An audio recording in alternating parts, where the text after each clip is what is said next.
Today we're going to talk about the Fourier series. Now the Fourier series is a tool within a set of tools. We also have the Fourier transform, we have the discrete Fourier transform, and then we have the implementation of the discrete Fourier, and the most popular one being the fast Fourier transform.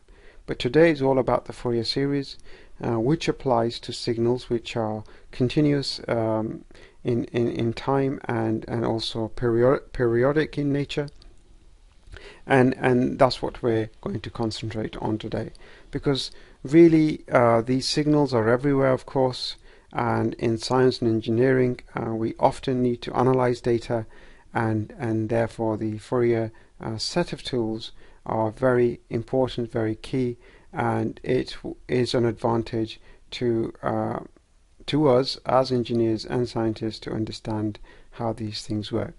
Today we live in a world which is digital, which means our TV signals, our internet signals are coming into the home by various means, and the modulation scheme used to transmit these signals is fundamentally the same, and it is based on the discrete Fourier transform. What we're talking about here is called the orthogonal frequency division multiplexing, and the acronym is OFDM, and really this is a very popular method today to transmit signals. So I've tried to create some justification as to why we should try to understand this. But fundamentally behind the Fourier series, what it gives us is the fact that we can take a signal from one domain and transform it into a different domain. In the real world, we are often dealing with signals which we need to analyze. These signals tend to be time signals, so there's a dimension of time, and we wish to take these signals, transform them into the frequency domain, so that we really get a different view, a different perspective on the nature of the signal.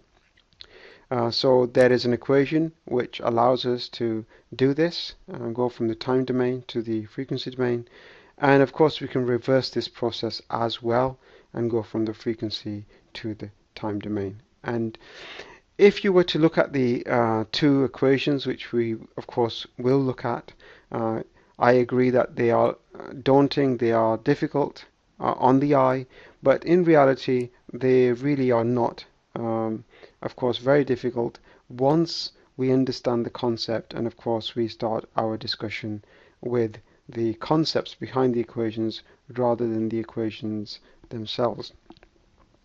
I often find that ideas normally arrive by thinking about simple concepts rather than mathematical equations. So anyway, let's begin by drawing a signal. Now to help me draw, I'm going to begin by creating a skeleton signal which will have a periodic nature, basically a sinusoid. So I'm going to say that this is my skeleton signal with a fundamental frequency. And on top of this, I'm going to draw the actual signal, which is irregular in shape, irregular to the eye, of course, but it does have a periodic nature. And the reason, of course, we do this is because the idea behind the Fourier is that any signal can actually be represented by a set of sinusoids which have been appropriately weighted. So even the irregular nature that you see here isn't really irregular, it isn't random. There is, of course, a periodic pattern to this. But I have only drawn one tone, one sinusoid, and this sinusoid, I'm going to say, has a fundamental frequency, and I'm going to say that that fundamental frequency is f0. The other sinusoids which will come into play to represent the signal as we go through this discussion will be of a higher frequency than the fundamental. So it's important to remember that the fundamental frequency is the lowest frequency within your signal.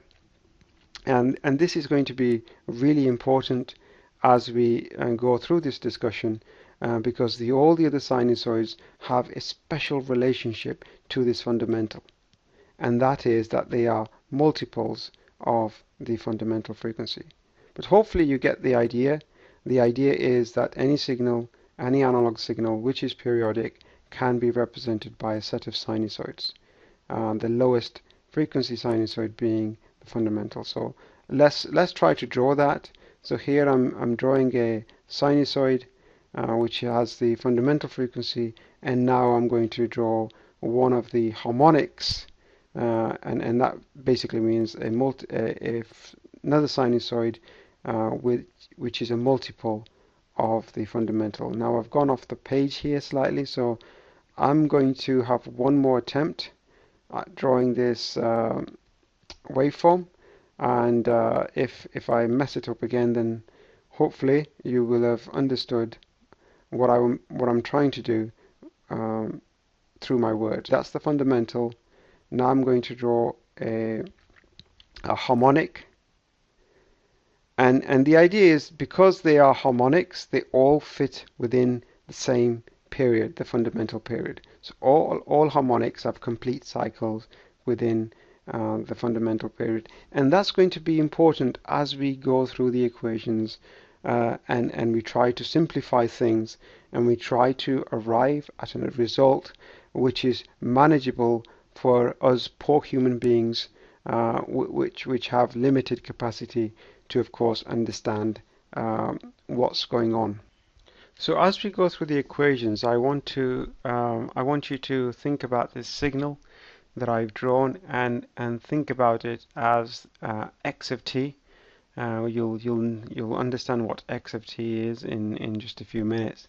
So just keep the signal in your heads, so that you have something more concrete to hold on to as we look at the equation. So let's now begin with the first equation. We're going to write down x of t, which is going to be, of course, our analog signal, and then we're going to say that this signal x of t is the same as, is equal to a set of sinusoids which have been appropriately weighted. We're going to represent the sinusoids in the complex form, and you may be thinking that I'm showing off or making life difficult unnecessarily, but throughout these sets of videos, I'm going to give you 3 good reasons as to why you should be using the complex form.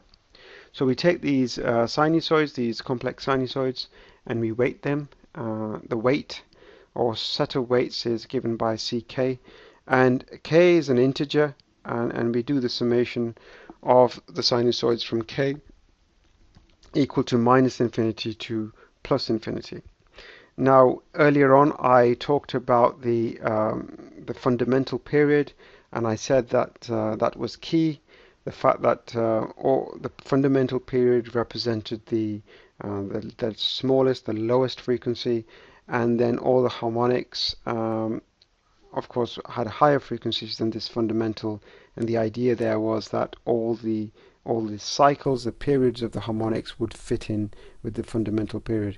And the reason why that's going to be key, I'm just going to say a little bit more now, is because it allows us to get rid of this summation, which starts at minus infinity to plus infinity.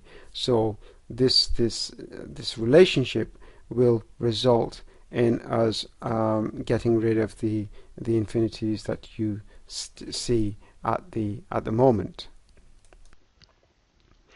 Okay, so let's break this down. Let's explicitly say that x of t is our analog signal,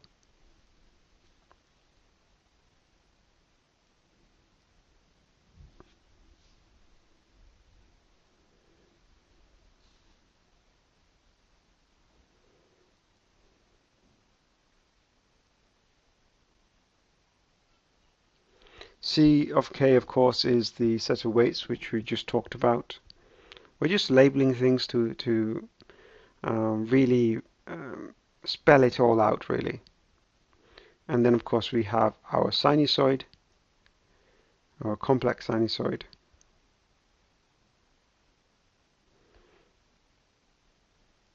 Now I said that I'm going to justify, why I'm using the complex form, uh, and of course there are other forms that we could have used. We can write down, for instance, that e to the power j theta is really the same as saying cos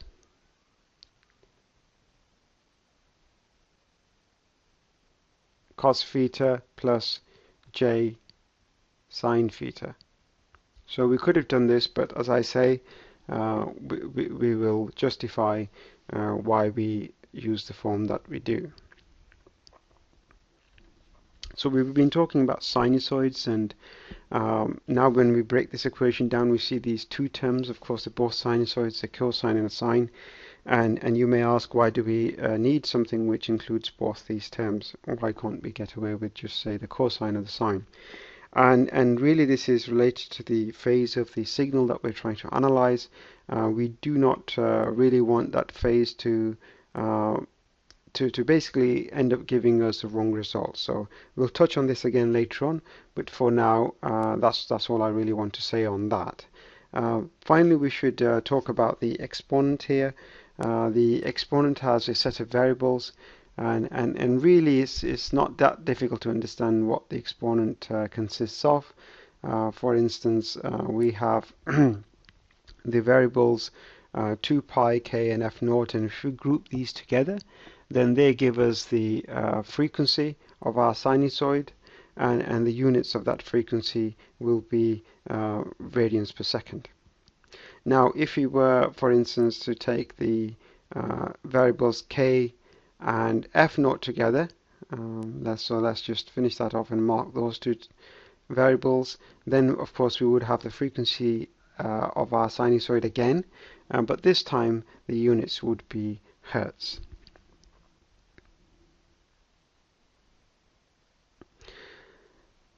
And then of course we have our time variable t, so that is what gives us the time dimension to our signal.